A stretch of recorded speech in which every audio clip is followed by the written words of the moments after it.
Hello everyone, welcome to all of you in exam गुरु।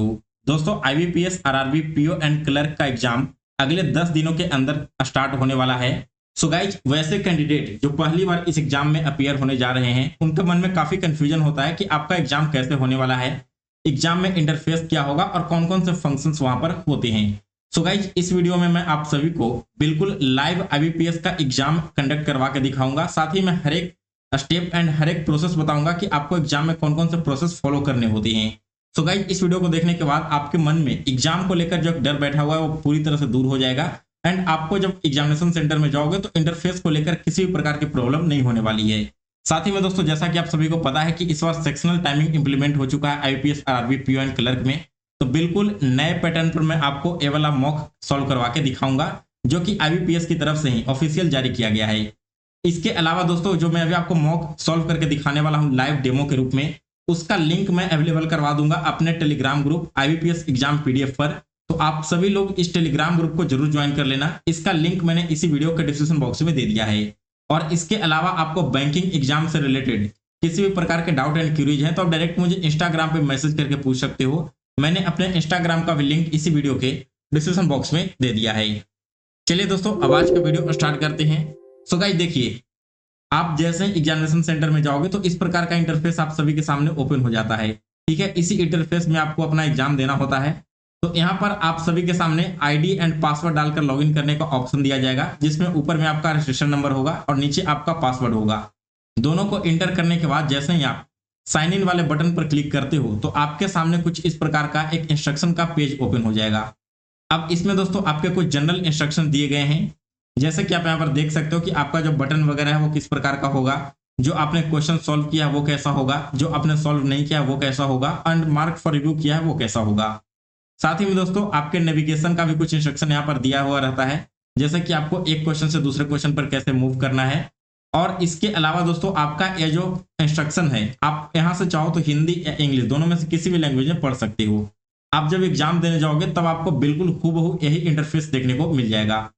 इस instruction को पढ़ने के लिए आपके पास 5 मिनट का टाइम दिया जाता है एग्जामिनेशन सेंटर में। जैसे ये 5 मिनट का टाइम ओवर होगा तो आपको नेक्स्ट वाले बटन पर क्लिक करना होता है। इस पर जैसे ही आप क्लिक करोगे दोस्तों तो आपके सामने सबसे पहला जो पेज ओपन होगा वो आपका रहेगा एग्जाम के पैटर्न का। और यहाँ पर आप देख सकते हो कि जो लेटेस्ट पैटर्न है, जिसमें रीजनिंग के 40 क्वेश्चन 40 मार्क्स के होंगे। पहला सेक्शन यही आपका खुलने वाला है और इसके लिए 25 मिनट्स का टाइम दिया जाएगा। सेकेंड सेक्शन आपका क्वांट का होगा, जो कि 40 क्वेश्चन होगा 40 मार्क्स के, और इसके लिए 20 मिनट्स के टाइम दिए जाएंगे। दोनों ही सेक्शन आपके अलग अलग हैं, यानी कि सबसे पहले आप रीजनिंग सॉल्व करोगे और फिर क्वांट। ऐसा नहीं है कि पहले आप रीजनिंग सॉल्व कर रहे हो, बीच में आपने क्वांट सॉल्व करना स्टार्ट कर दिया, फिर वापस से रीजनिंग सॉल्व कर रहे हो। ये वाला पैटर्न अब चेंज हो चुका है। तो इस प्रकार से 80 क्वेश्चन 80 मार्क्स के होंगे और 45 मिनट टोटल टाइम दिया जाएगा। इस इंस्ट्रक्शन के बाद नीचे ड्रैग करोगे तो आपके और भी निगेटिव मार्किंग वगैरह के बारे में बताया रहता है, जैसे कि 0.25 आपका निगेटिव मार्किंग रहने वाला है। आपका जो एग्जामिनेशन का पेपर का लैंग्वेज है वो कैसा रहने वाला है, यह डिपेंड करेगा आपने किस स्टेट से अप्लाई किया उस हिसाब से। फिर इसके बाद दोस्तों यहाँ पर चूज योर डिफॉल्ट लैंग्वेज का एक ऑप्शन दिया जाएगा। अब इसमें आप जिस भी लैंग्वेज को सिलेक्ट करोगे आपके क्वेश्चन उसी लैंग्वेज में दिखेंगे।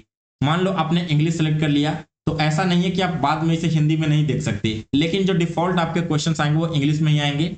आपको हिंदी में देखना है तो वापस से हिंदी में कन्वर्ट करना होगा। और अगर आप इसे हिंदी में सेलेक्ट करते हो तो सारे क्वेश्चंस आपको हिंदी में शो करेंगे। मैं यहाँ पर इंग्लिश में सेलेक्ट कर दे रहा हूँ। इसके बाद यहाँ पर आपको एक बॉक्स को टिक आउट करना होता है।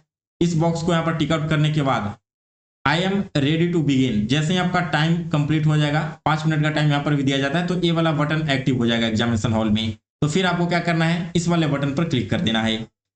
क्लिक करने के साथ ही दोस्तों आप सभी के सामने आपका बिल्कुल लाइव डेमो स्टार्ट हो गया है टेस्ट का। ऐसा ही इंटरफेस आपको आईबीपीएस के एग्जाम में भी सेंटर पर देखने को मिल जाएगा, जिसमें यहाँ पर आपके फोटोग्राफ होंगे, यहाँ पर आपका नेम शो कर रहा होगा। साथ ही में दोस्तों यहाँ पर आपके सेक्शंस होंगे। तो ग्रुप 1 आपका रीजनिंग का हो गया। और इसके अलावा दोस्तों आप यहाँ पर देखोगे कि आपका जो टाइमिंग है वो स्टार्ट हो चुका होगा। 25 मिनट का है तो 25 मिनट से आपका बैक डायरेक्शन में टाइमिंग स्टार्ट होगा। 24 मिनट, 23 मिनट, ऐसे करते करते जब तक आपका 0 नहीं हो जाता तब तक आपको इसी सेक्शन में रहना होगा। अब समझ लीजिए क्वेश्चन को अटेम्प्ट कैसे करना है। जैसे मान लो ये हमारा पहला क्वेश्चन है। मान लो आप इस क्वेश्चन को हिंदी में देखना चाहते हो, तब कैसे देखोगे। हिंदी में देखने के लिए यहाँ पर जो आपको व्यू इन का ऑप्शन दिया रहता है एक टैब के रूप में, इस पर क्लिक करना है और आप हिंदी पर क्लिक कर दोगे तो देखो आपके क्वेश्चन हिंदी में कन्वर्ट हो गए। वापस इंग्लिश में देखना चाहते हो तो इंग्लिश पर क्लिक कर देना है। अब मानकर चलो कि पहला क्वेश्चन मैंने सॉल्व कर लिया, ठीक है। सॉल्व करने के बाद मुझे पता है कि इसका आंसर क्या है। इसका आंसर हमारा हो जाएगा ऑप्शन नंबर ए, तो ए पर हमने क्लिक कर दिया। अब इसके बाद फिर आपको सेव एंड नेक्स्ट वाले बटन पर क्लिक कर देना है।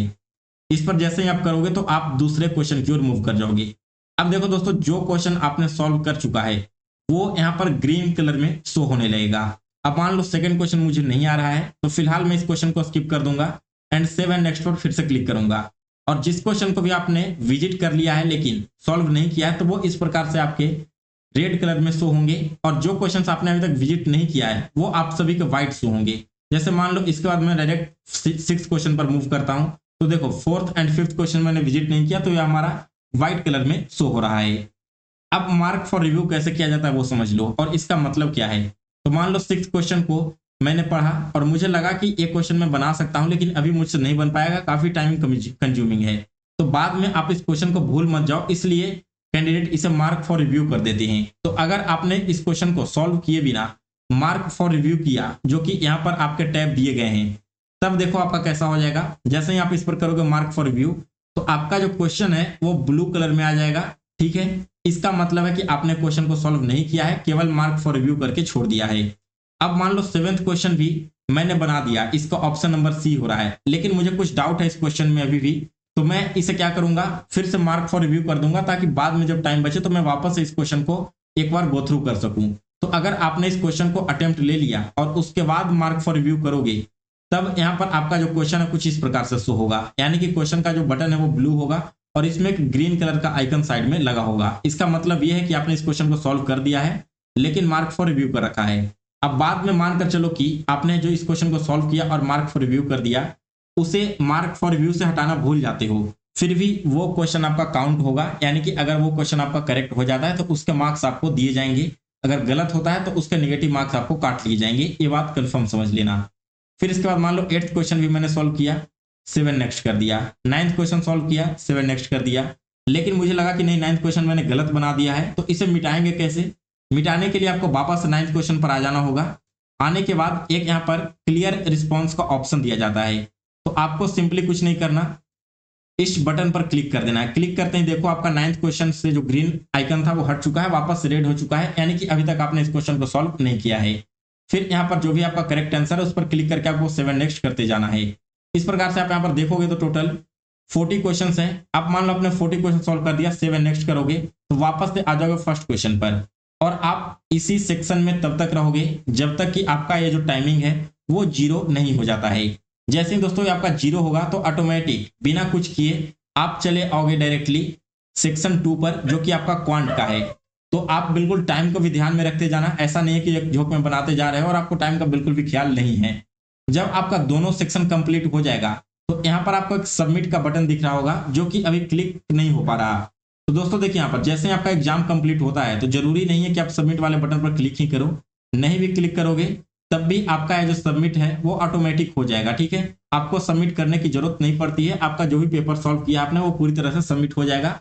तो बहुत लोग इसके लिए भी कंफ्यूज हो जाते हैं कि आपने सबमिट नहीं किया था, पता नहीं आपका आंसर की वहां पर सबमिट हुआ भी नहीं हुआ है। तो इसके लिए आपको बिल्कुल भी टेंशन लेने की जरूरत नहीं है।